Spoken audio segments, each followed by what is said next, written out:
This is Thursday Thoughts. So I have some thoughts. I just left a BNI professional business networking meeting. I go every Thursday morning to Beaver Creek at about 7:30 a.m. and enjoy a time of business networking.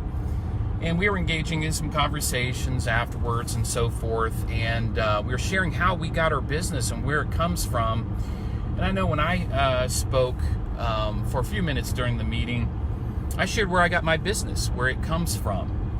And I don't know if you're in sales, if you are in an account manager, or if you're on quotas, or if you have to hit objectives or numbers, or if you track where your business comes from. So I'm going to share with you in this Thursday Thoughts where my business, bear with me, I'm driving, got to pay attention to the road. I'm in Miamisburg, heading to Starbucks. Got to have my Starbucks in the morning. But I was sharing where I got my business, and 50%, well, 40 to 50% or greater comes from business networking. So business networking works well for me. I'm a relational type account manager, sales professional. I like to get to know my clients.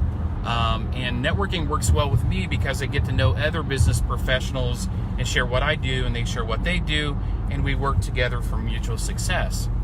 So that's where 40 to 50% of my business, or quota retirement for you sales guys and account managers and gals out there, that's where over 40 to 50% of my business comes from. So another, sometimes 15 to 20% comes from social media. So as you know, I have a Facebook, I have LinkedIn, Twitter, I have a YouTube channel, I have Instagram, I have Pinterest, I have a Medium account because I write educational articles and motivational, encouraging, edifying articles and blog posts. So I have Medium, so I use a lot of social media, I keep in contact to educate, and I use that platform, and about 15 to 20% actually comes from social media. And then another 15 to 20%, writing that number, comes from customer referrals. So my customers, my existing base, and I've had clients follow me pretty much most of my entire adult career, and it didn't matter what industry I was in. Now granted, most of my experience is in IT and telecommunications, but I did invest some time in banking. I was a business banker for a while as a vice president of business banking for a large, very, very large bank, and I covered most of the Miami Valley.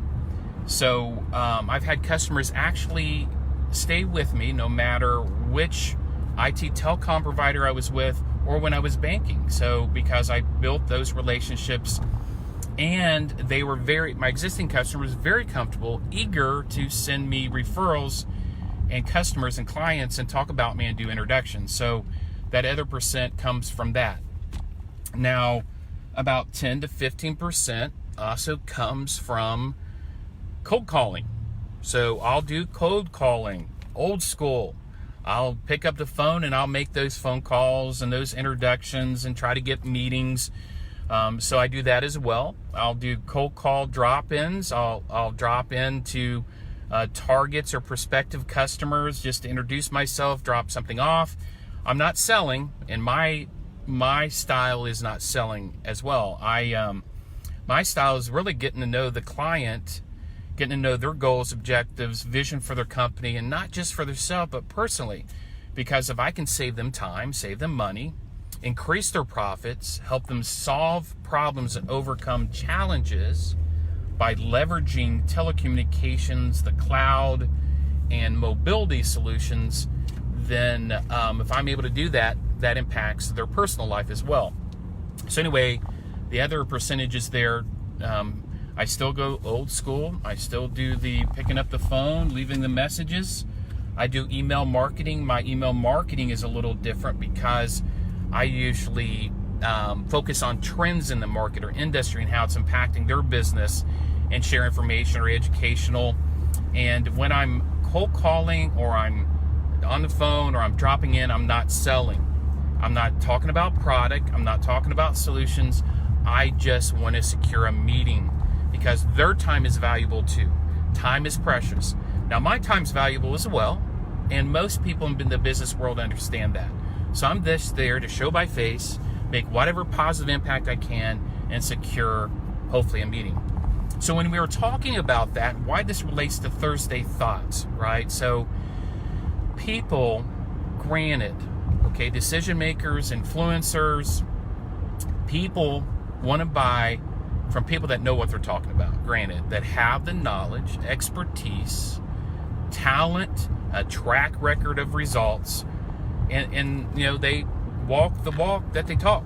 Okay, they talk the talk and they walk the walk, right? So they do want to do business with professionals, but more importantly, they want to do business with people they like, know, and trust. So how are they going to get to know you, like you, trust you?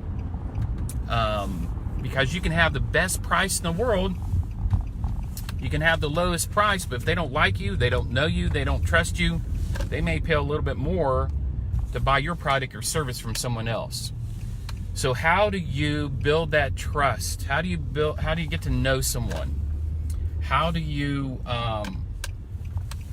develop that like, know, trust part of it, right? First of all, be authentic, be genuine.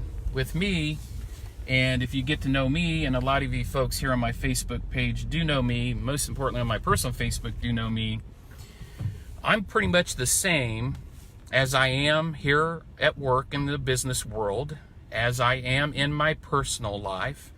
I'm the same at church as I am at home, as I am at work. I talk like this. I like to use humor. I listen a lot, right? So many times, and I've trained salespeople, they want to do something called product spew. Even when they're cold calling or on the phone. Well, you know, I have this CRM product that from SAP that will, I'm sorry to plug a CRM there, but you get what I mean. They'll go through these acronyms and they'll talk about all the features of their product, and they'll do a product spew without knowing the customer, without listening to the customer, knowing what their problem needs are, right? We've got 2 ears, okay, and 2 eyes and 1 mouth for a reason. We should listen twice as much and observe twice as much as we speak. How can you truly build trust? How can people get to know or like you, right, if you don't listen to them? It's about empathetic selling. It's about getting to know your customer, what their problems are, okay? They may have the best telephone system, because I'm in telecommunications. They may have the best telecommunications system on the planet, and that's not their problem. It's security. But you didn't be quiet enough to listen about their security issues, their firewalls, and their cyber security initiatives for the upcoming year. So how do you build trust? You, first of all, close your pie hole and listen to the customer. If you ask open-ended questions, they'll tell you. If you ask them, hey, what keeps you up at night? That's a common use statement. But what about, hey, if you could have a perfect world, a perfect environment, what would it look like? What are your goals and plans for next year, for 5 years, for the next decade?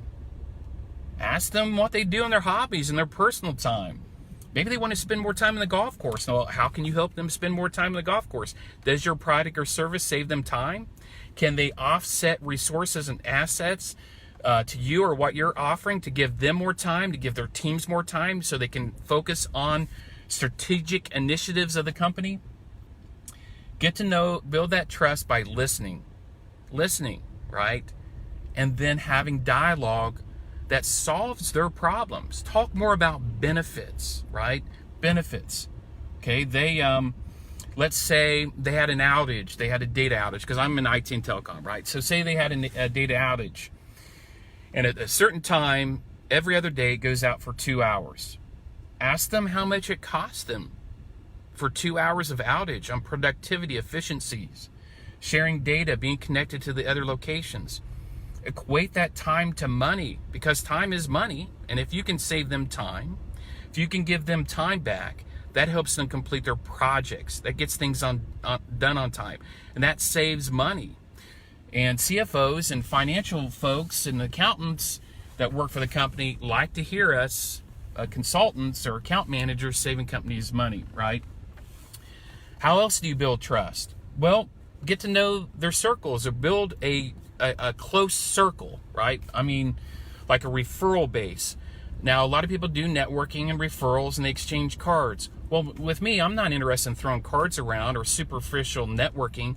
I'm interested in building relationships, right? So get to know your networking groups or create an inner circle that complements you, right? If you can build trust in an inner circle, you've reproduced yourself in that inner circle, and it doesn't need to be large. You don't have to have a networking group of 100 or 50 or even 30. If you have 5 to 10 core people that you built relationships with and trust with, they're going to refer you to their trust relationships, right? And if you get a referral, a warm referral, and they trust that person, they're more apt to trust you and what you have to say and what you have to recommend. And what I can say most of all, be an educator, right? Be an assiduous recommender. What do I mean by assiduous recommender? Don't sell something. Don't sell a widget, a product, a service, a feature.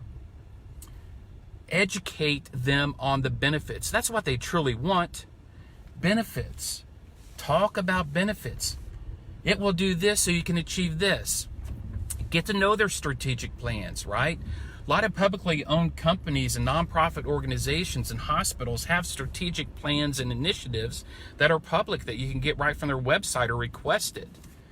Understand their strategic initiatives and what they want to try to achieve this year, 3 years, 5 years down the road, and develop a plan to help them achieve their initiatives. Help them get their projects on time.